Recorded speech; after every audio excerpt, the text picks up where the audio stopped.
بسم الله الرحمن الرحيم إن إبراهيم كان أمة قانتا لله حنيفا ولم يك من المشركين شاكرا لأنعمه اجتباه وهداه إلى صراط مستقيم وآتيناه في الدنيا حسنة وإنه في الآخرة لمن الصالحين ثم أوحينا إليك أن اتبع ملة إبراهيم حنيفا وما كان من المشركين إنما جعل السبت على الذين اختلفوا فيه وإن ربك ليحكم بينهم يوم القيامة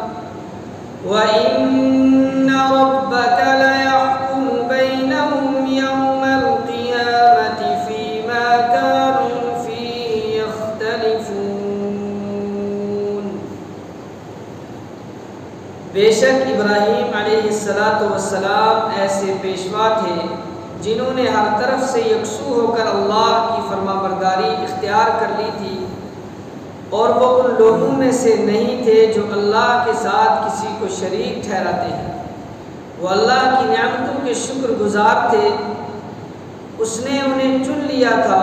اور ان کو سیدھے راستے تک پہنچا دیا تھا، اور ہم نے ان کو دنیا میں بھی بھلائی دی تھی اور آخرت میں تو یقیناً ان کا شمار صالحین میں ہے۔ پھر اے پیغمبر صلی اللہ علیہ وسلم، ہم نے تم پر بھی وحی کے ذریعے یہ حکم نازل کیا ہے کہ تم ابراہیم کے دین کی پیروی کرو جس نے اپنا رخ اللہ ہی کی طرف کیا ہوا تھا، اور وہ ان لوگوں میں سے نہیں تھے جو اللہ کے ساتھ شرک کرتے ہیں۔ سنیچر کے دن کے احکام تو ان لوگوں پر لازم کیے گئے تھے جنہوں نے اس کے بارے میں اختلاف کیا تھا، اور یقین رکھو کہ تمہارا رب قیامت کے دن ان کے درمیان ان تمام باتوں کا فیصلہ کر دے گا جن میں لوگ اختلاف کیا کرتے تھے۔ اس سے پہلی آیات میں اللہ تبارک و تعالیٰ نے مشرکین عرب اور کفار مکہ کی جو عملی بدعملی اور ناشکری تھی اس کو بیان کیا، اور وہ حضرت ابراہیم علیہ السلام کو اپنا پیشوا مانتے تھے۔ جیسے خاندانی اعتبار سے حضرت ابراہیم علیہ السلام ان کے جد امجد تھے کہ ان کا سلسلہ نسب حضرت ابراہیم علیہ السلام کے ساتھ جڑتا تھا، ایسے ہی ایمانی اعتبار سے، عملی اعتبار سے وہ یہ سمجھتے تھے کہ ہم حقیقت میں حضرت ابراہیم علیہ السلام کے ماننے والے ہیں، ان کے پیروکار ہیں، ان کی اتباع کرنے والے ہیں، ان کے نقش قدم پر چلنے والے ہیں۔ تو ان کی عملی ناشکری کو بیان کیا گیا تھا پہلی آیات میں۔ اب اللہ تبارک و تعالیٰ اپنے ایک شکر گزار بندے کا تذکرہ فرما کر یہ فرمانا چاہتے ہیں کہ کہاں تم اور کہاں حضرت ابراہیم علیہ السلام، تم کس منہ سے اپنے آپ کو ان کے ساتھ منسوب کرتے ہو اور یہ کہتے ہو کہ ہم ان کے راستے پر ہیں، جیسے اللہ والے جو دنیا میں گزرے ہیں وہ اولیاء اللہ اور بزرگان دین کبھی شرک کی تعلیم اپنے ماننے والوں کو نہیں دیتے۔ وہ کبھی نہیں کہتے کہ ان کی قبروں کے چکر لگائے جائیں، طواف کیا جائے، ان کی قبروں کے اوپر سجدہ کیا جائے، نیاز و نظر چڑھائی جائے، ایسا کبھی بھی کسی ولی نے نہیں کہا۔ اور جو ان ولیوں کے نقش قدم پر اپنے آپ کو سمجھتے ہیں وہ یہ سب چیزیں کرتے ہیں، تو اس کا یہ مطلب نہیں ہوا کہ وہ اولیاء اللہ بھی ایسا چاہتے تھے یا ایسا کرتے تھے، نعوذ باللہ۔ تو اللہ تبارک و تعالیٰ نے حضرت ابراہیم علیہ السلام کی مثال دی کہ ان ابراہیم کان امۃ، کہ حضرت ابراہیم علیہ السلام فرد واحد، تنہا اکیلے ایسے تھے جیسے ایک جمعیت اور امت ہوتی ہے، یعنی جو ایک امت کے اندر مل کر اوصاف، کمالات اور صفات ہو سکتی ہیں، وہ تنہا حضرت ابراہیم علیہ السلام کی ذات کے اندر پائی جاتی تھی۔ جب اتنا بڑا مرتبہ اللہ تعالیٰ نے ان کو دیا تھا، قانتا للہ حنیفا، وہ اللہ کی یکسو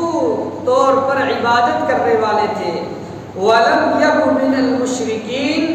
وہ مشرکین میں سے نہیں تھے۔ تو اللہ تعالیٰ نے یہ صاف کر دیا کہ جس ابراہیم کا تم نام لیتے ہو اور جن کے نقش قدم پر چلنے کی تم دہائیاں دے رہے ہو، حقیقت میں وہ مشرک نہیں تھے، وہ شرک کرنے والے نہیں تھے۔ شاکرا لانعمہ، تم ناشکری کرتے ہو جو تمہیں مال دیا گیا ہے، جو تمہیں جانور دیے گئے ہیں، ان جانوروں میں سے کچھ کو تم نے اپنے اوپر حلال قرار دیا ہے، کچھ کو تم نے اپنے اوپر حرام قرار دیا ہے۔ تم اپنی مرضی سے جس کو چاہتے ہو حرام سمجھ لیتے ہو، جس کو چاہتے ہو حلال سمجھ لیتے ہو۔ یہ نعمتوں کی قدردانی اور شکر گزاری نہیں بلکہ ناقدری اور ناشکری ہے۔ حالانکہ جن کا تم نام لیتے ہو حضرت ابراہیم علیہ السلام شاکرا لانعمہ، وہ نعمتوں کی قدردانی کرنے والے تھے، شکر گزار بندے تھے، شکر کرنے والے تھے۔ اجتباہ وہداہ الی صراط مستقیم، اللہ تعالیٰ نے ان کو چن لیا تھا، ان کو منتخب کر لیا تھا اور ان کو سیدھے راستے کی اللہ تعالیٰ نے ہدایت دی تھی، رہنمائی کی تھی۔ وَآتَيْنَاهُمْ فِي الدُّنْيَا حَسَنَةً، ہم نے دنیا میں ان کو بہترین بدلہ دیا، بہترین ٹھکانہ دیا، ایسا ٹھکانہ کہ جن کو ابو الانبیاء کہا جاتا ہے، جن کی صلب سے 70,000 کے قریب انبیاء پیدا ہوئے۔ اتنا بڑا مرتبہ کس کو مل سکتا ہے؟ یہ مرتبہ ہم نے حضرت ابراہیم علیہ السلام کو دنیا میں عطا کیا، اور آخرت میں ان کے لیے کیا ہے؟ وَإِنَّهُمْ فِي الْآخِرَةِ لَمِنَ الصَّالِحِينَ، اور آخرت میں وہ صالحین میں شمار ہوں گے، نیک بندوں میں ہوں گے۔ ثُمَّ أَوْحَيْنَا إِلَيْكَ، پھر ہم نے اے نبی صلی اللہ علیہ وسلم آپ کی طرف وحی بھیجی، آپ کی طرف پیغام بھیجا کہ آپ بھی یہ کہتے ہو، آپ کا بھی یہی خیال ہے کہ میں حضرت ابراہیم کی ملت اور دین پر ہوں، اور جو مشرکین عرب ہیں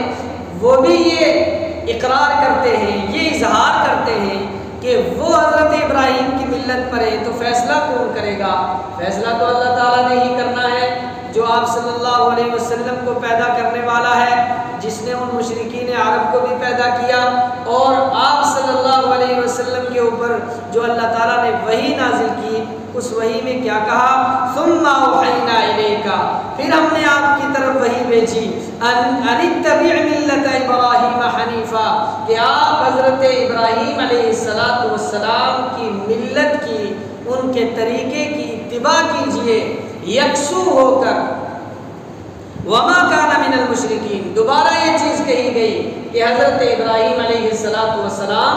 شرک کرنے والے نہیں تھے، وہ مشرک نہیں تھے، وہ مومن تھے۔ انما جعل السبت علی الذین اختلفوا فیہ، اور وہ لوگ جنہوں نے سنیچر کے دن کو، ہفتے کے دن کو، سیچرڈے کو، بار کو اپنے لیے اختلاف کا سبب بنا لیا، وہ یہودی تھے۔ حضرت ابراہیم علیہ السلام جس دن کی تعظیم کرتے تھے، ان کے لیے جو دن منتخب کیا گیا تھا وہ جمعہ کا دن تھا، اور حضرت موسیٰ علیہ السلام کو اللہ تعالیٰ نے وحی کے ذریعے سے اشارہ دیا جمعہ کے دن کے لیے، لیکن یہودیوں نے اس میں اختلاف کیا اور حضرت موسیٰ کی بات کو ماننے سے انکار کر دیا، اور انہوں نے اپنے لیے سنیچر کے دن کو متعین کیا کہ اس دن میں ہم اللہ کی عبادت کریں گے، اور اس دن میں سب مل کر اللہ کے سامنے جھکیں گے، سجدہ ریز ہوں گے۔ تو انہوں نے اختلاف کیا۔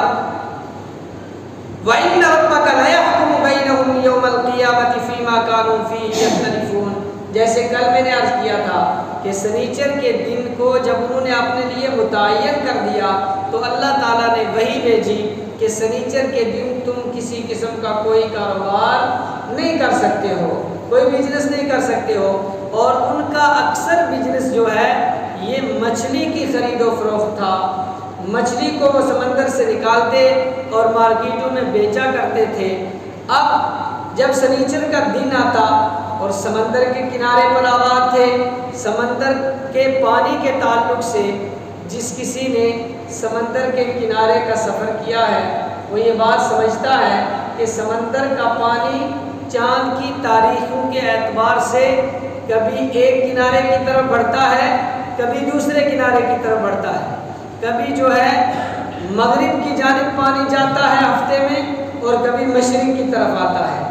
تو اسی اعتبار سے پانی کے ساتھ ساتھ پانی کے اندر کی مخلوقات بھی اس کے ساتھ چلتی ہیں۔ تو سنیچر کے دن جس دن ان کے اوپر پابندی تھی اس دن مچھلیاں زیادہ آ جاتی تھیں، اور جب سنیچر کا دن نکل جاتا اس کے بعد ان کو بیٹھ کر مکھیاں مارنی پڑتی تھی، مچھلی آتی نہیں تھی۔ تو انہوں نے مختلف قسم کے حربے استعمال کیے کہ سنیچر کے دن کچھ گڑھے کھود لیے جائیں، کچھ نالیاں بنا لی جائیں تاکہ مچھلیاں ان کے اندر آئیں اور ان گھڑوں میں قید ہو جائیں، واپس نہ جائیں، اور پھر اس کو اتوار کے دن اور سوموار کے دن نکال کر، یعنی اللہ کو بھی نعوذ باللہ وہ دھوکہ دیا کرتے تھے۔ تو اللہ تعالیٰ نے فرمایا ان میں بھی پھر دو گروہ ہو گئے۔ ایک وہ لوگ تھے کہ جو سنیچر کے اس حکم کو مان گئے، جنہوں نے اختلاف نہیں کیا کہ ہاں اللہ نے منع کیا ہے ہم اس دن نہیں کریں گے، اور کچھ وہ تھے کہ جو اس قسم کی حرکتیں کرتے تھے۔ اللہ تعالیٰ نے فرمایا کہ جو ان کے درمیان میں اختلاف ہوا یہ انہوں نے جان بوجھ کر کیا۔ وَإِنَّ رَبَّكَ لَيَحْكُمُ بَيْنَهُمْ يَوْمَ الْقِيَامَةِ، اور یقیناً آپ کا رب ان کے درمیان میں فیصلہ کرے گا قیامت کے دن، فِيمَا كَانُوا فِيهِ يَخْتَلِفُونَ، ان چیزوں میں کہ جن میں وہ آپس میں اختلاف کیا کرتے تھے۔ اللہ تبارک و تعالیٰ سمجھنے کی توفیق عطا فرمائے۔